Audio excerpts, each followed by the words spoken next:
지난 28일 마포구의회 제261회 임시회 개회식이 열렸습니다.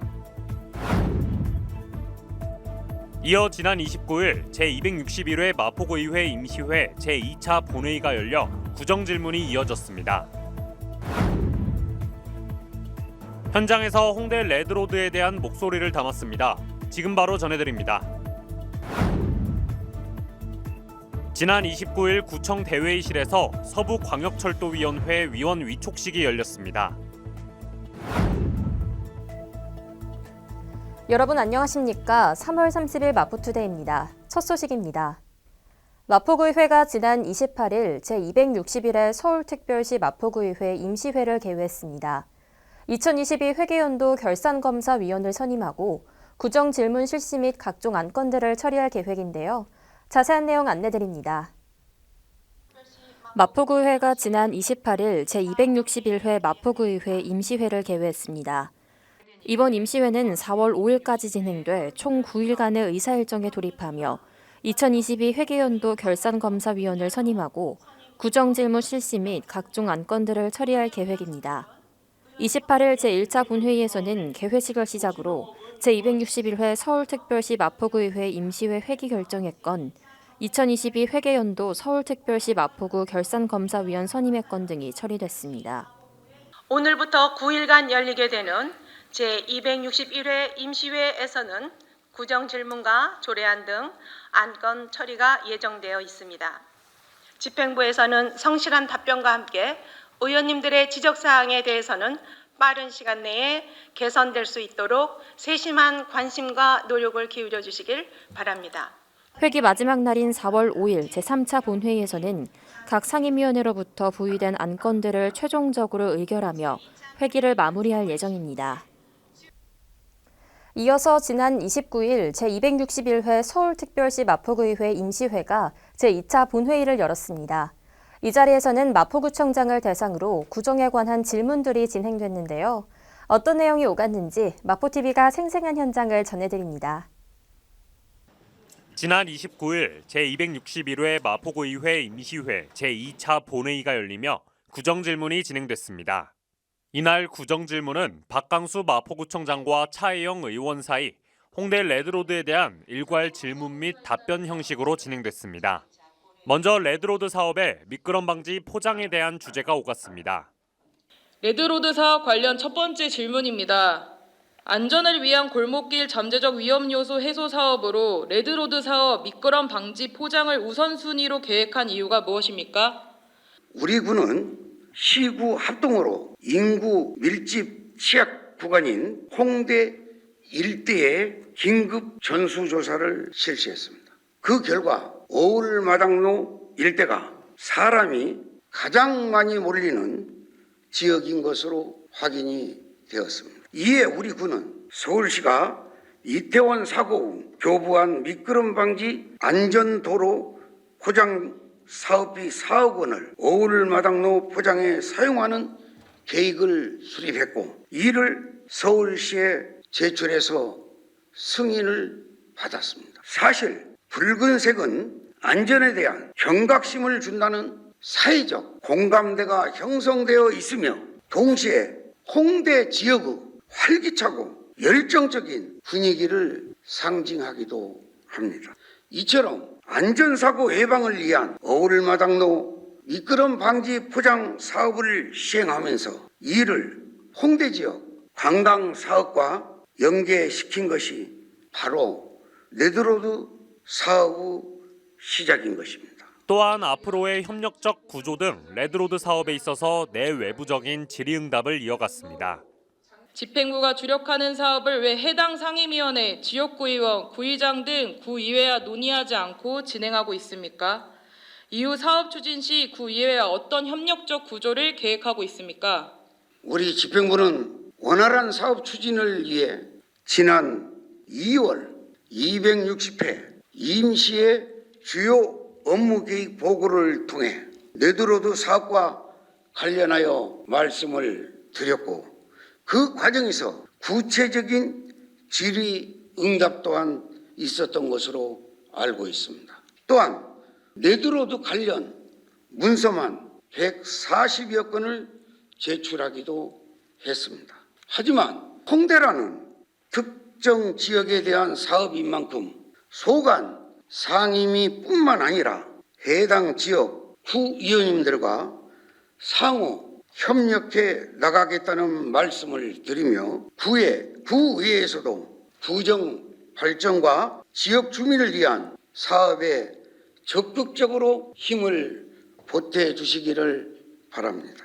이와 함께 마포출판문화진흥센터에 대한 질의응답과 앞으로의 집행부와 구의회 간 지속적인 소통의 중요성을 강조하며 구정질문은 마무리됐습니다.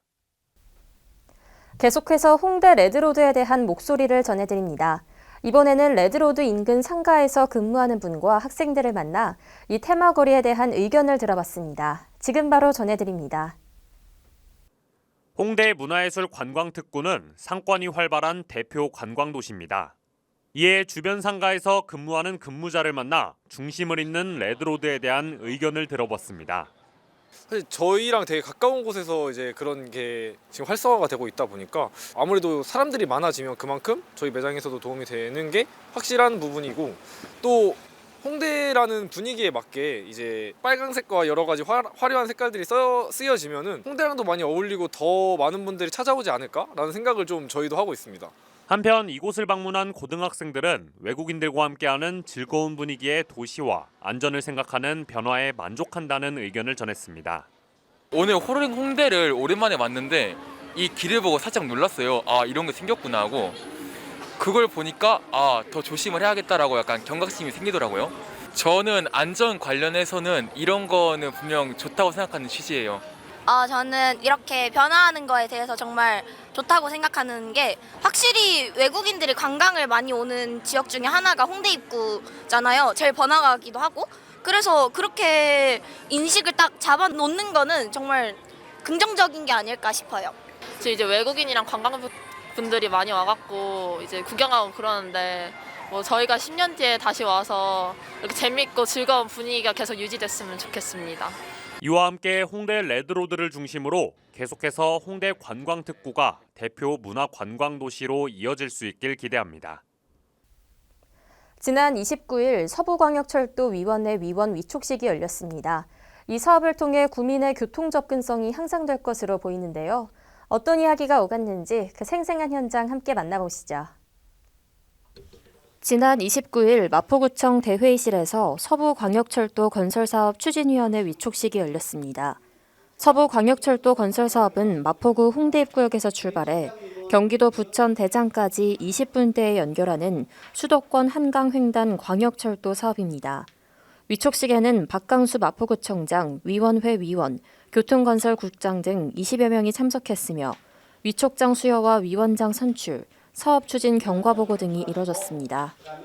국민들의 교통 접근성과 철도 개통을 통한 지역 상권 활성화를 위해 차질 없이 철도가 건설될 수 있도록 우리 구에서도 모든 행정력을 집중하도록 하겠습니다. 오늘 함께해 주신 추진위원님들께서 우리 지역 의견이 최대한 반영될 수 있도록 건설적인 참여와 고견 부탁드립니다. 이 사업을 통해 마포구민들의 교통 편의성이 증진되길 바랍니다.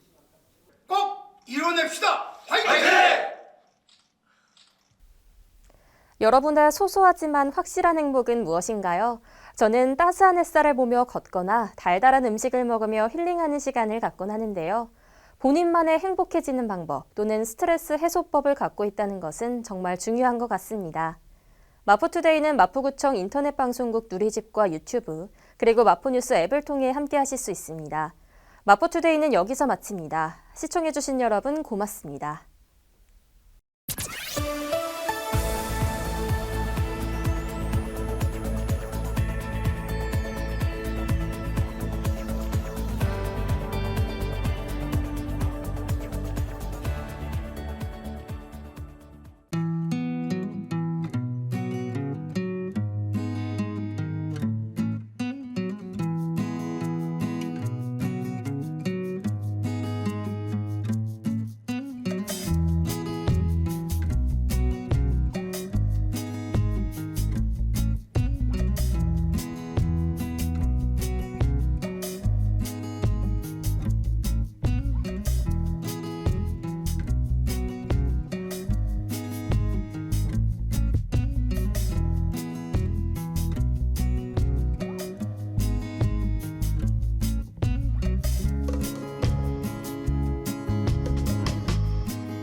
고농도 미세먼지 발생 시 이렇게 대응해 주세요.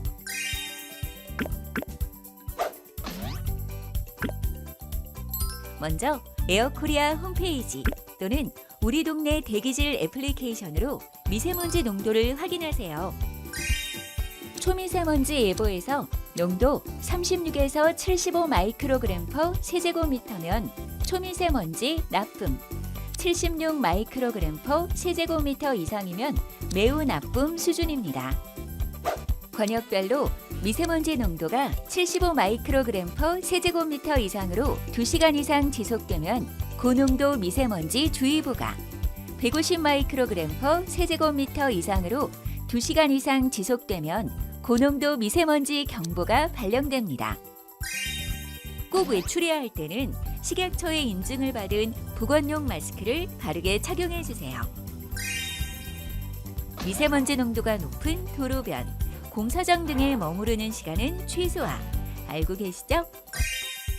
활동량이 커지면 호흡량이 증가해 미세먼지 흡입량 또한 커질 수 있으니 운동 같은 격렬한 외부 활동은 자제해 주세요.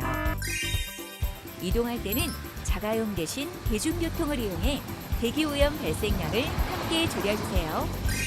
집에 돌아오면 신발과 옷에 붙은 먼지를 털고 깨끗이 씻어 몸에 붙은 미세먼지를 제거하는 것이 좋습니다. 양치질도 잊지 마세요. 노폐물 배출 효과가 있는 물, 항산화 효과가 있는 과일과 채소 등을 충분히 드세요. 실내에 머물 때는 환기가 중요합니다.